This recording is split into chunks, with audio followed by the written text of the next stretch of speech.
All right, let me ask you this question to begin with. All right, do you understand when you have this form, embedded inside of this form is the vertex of the parabola? Okay? Embedded inside of it is the vertex of the parabola. So take a look at this right here. Here we got this example. Y equals negative 1/4 parentheses x plus 2 squared plus 5. Okay, now look. Here's the vertex of the, here's the parent function right here, right? Here's the parent. Okay, this formula, this equation is telling you how far to translate this. So let me ask you this. How far are you going to translate this one? Okay, now plus 2, there's wrong answer. Not to the right. To the left, right? And that's what you learned about. To get out of the jail, right, you do the opposite, remember? To get out of the jail, you do the opposite. So what am I going to do? I'm going to go negative 2, right? Okay. What's that? Okay. And then we're going to go what? 5 up, right. So I'm going to translate this what? 2 to the left and 5 up. Makes sense? 2 to the left and 5 up, which is where the vertex is. 2 to the left, okay, and 5 up is where your vertex is, right there. All right, now let me ask you something. If you know the vertex is at negative 2, 5, you're going to go to the graph and do what? Put negative 2, 5 on the graph. That's what you're going to see me do. Put negative 2, 5 on the graph, right there. Okay? That's what we'll do. Translating this, 2 to the left, 5 up. I'm then what? Reflecting over what now? Okay, well, it's over the x, but it's actually over the what? The vertex, right? I'm reflecting it over the vertex. So it goes down. Okay, and then I'm stretching it by what? Okay, no, not negative. I'm stretching it by what? 1/4, by a factor of 1/4, or I'm dilating it by a factor of 1/4. So if you're asked the question, tell me about the transformation, okay, you would write down this. I'm translating it 2 to the left and 5 up. I'm reflecting it over the vertex, right? And I'm dilating it by a factor of 1/4, I'm dialing it by a factor of 1/4, okay? Is what you would say. For the first period, right, here's what we found out. Here's some points on the graph. We got this point, 0, 4, right? We got this point, negative 4, 4, right? We got this point. Okay. Well, we got 2, 1. And once again, there are different points you can put on here. We got 2, 1. And we got, right, very good. And negative 6, 1. Good job. You got it. Okay. We also, somebody said, hey, put this one on there. Look at this one way down here, right? Okay. Negative 10. Okay. Negative 11 they got on there. Okay. Now, at this point, we stopped. And at this point, we said, okay, look, you could string those all together, right? Kind of make a parabola, right? So here we go. Oh, I'm sorry. There was one more we put on there. Okay, this one. Okay. Yeah. I don't think it was 6, negative 11. We got negative 8, negative 4. Okay, right. Okay, we got that on there. Okay. And then we decided to string these together like this, right? And we stopped. Okay, now, let me ask you this question next, just to practice what you learned yesterday. There's a line of symmetry, right? Okay, so now can you tell me what the axis of symmetry is going to be? X equals negative 2. X equals negative 2, right? And remember, the axis of symmetry is the line that goes through the vertex. So that's what you're going to see me drawing now. Here comes the line going through the vertex. Okay, x equals negative 2. Makes sense? And I'm going to draw that on the graph like this.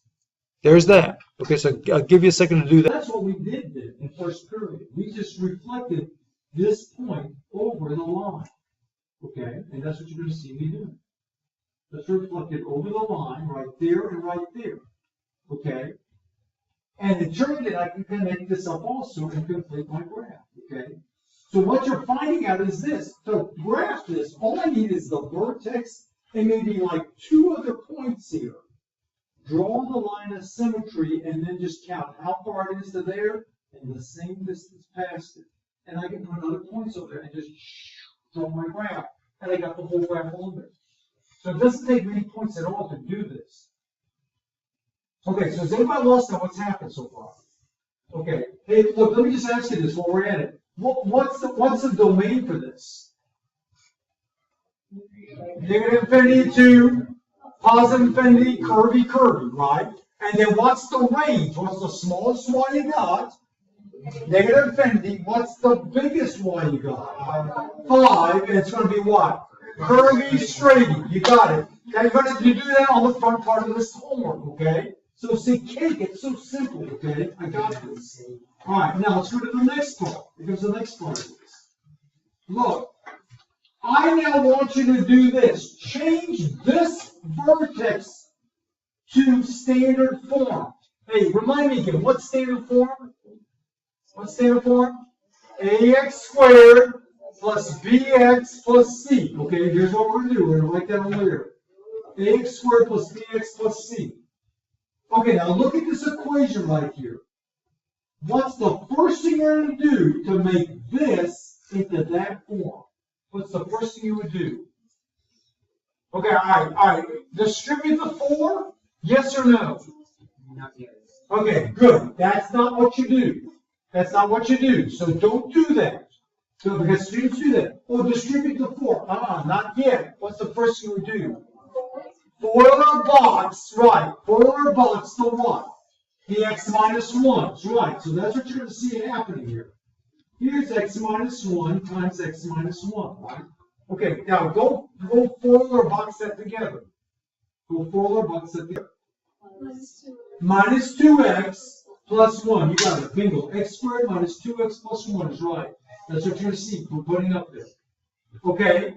Now we're not done yet, right? Because it's still that times the 4 in the front, right? And then plus the 9 on the back side, right? Okay, so we still got that. All right. Now what would you do next? Once you're here, what would you do? Now you go distribute the 4. You're going to see me do it on the distribution lines like I do. So we're going to write down y equals what? 4x squared minus 8x plus 4 plus 4. Okay? 4x squared minus 8x plus 4, and then plus 9, right? Okay, now what would you do next? Combine the 4 and the 9 together. So then here's what you're going to get. Y equals 4x squared minus 8x and then plus 13. There's your answer. You just converted it into standard form. All right, so now Robin, help me out here. What's the x-intercept here? Oh, yes you do. We learned this yesterday. What's the x-intercept here? Okay. Okay, so somebody tell me, what's the x-intercept?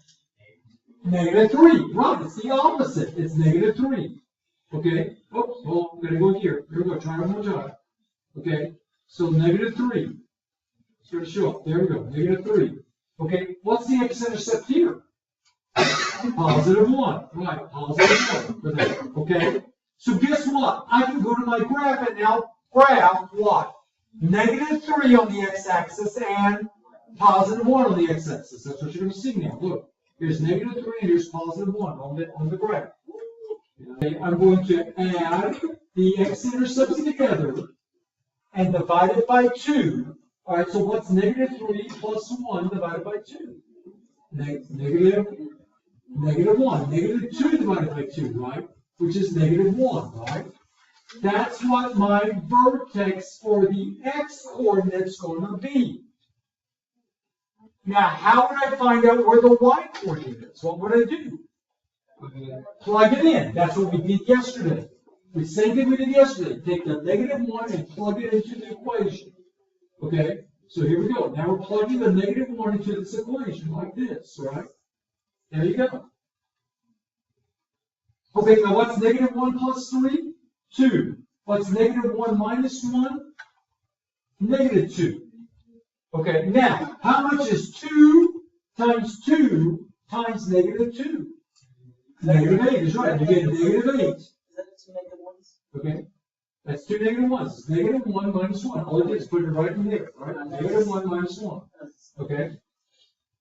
Alright, so we get negative 8. So what did you just find out? The vertex is where? And negative 1 and negative 8. Negative 8 for the x for the y coordinate. There you go. And now you go to your graph and put negative 1, negative 8 on the graph. Like that. Okay, and now you got enough to draw the parabola. So you just go and string them together and draw your parabola. There we go. You get something like that, okay? And you got the problem done. X plus C. Okay, so here's the standard form, like that, all right? Okay, all right, so what's the first thing we do? You have to find out standard form. You would FOIL. So go FOIL, the x plus 5 and the x minus 8, right? And you, like I said, most of you guys can probably even do this in your head now. So what do you get? What do you get when you FOIL? X squared minus 3x minus 40. You got it. X squared minus 3x minus 40. That's right. That's what you do when you FOIL. Okay. All right. Now once you get that, then what do you do next? Distribute the negative 2. Oh my gosh, that's easy. You go distribute by negative 2, right? Okay. So I'm going to get y equals negative 2x squared plus 6x plus 80. There you go. There's the answer. You got it. It's now in standard form.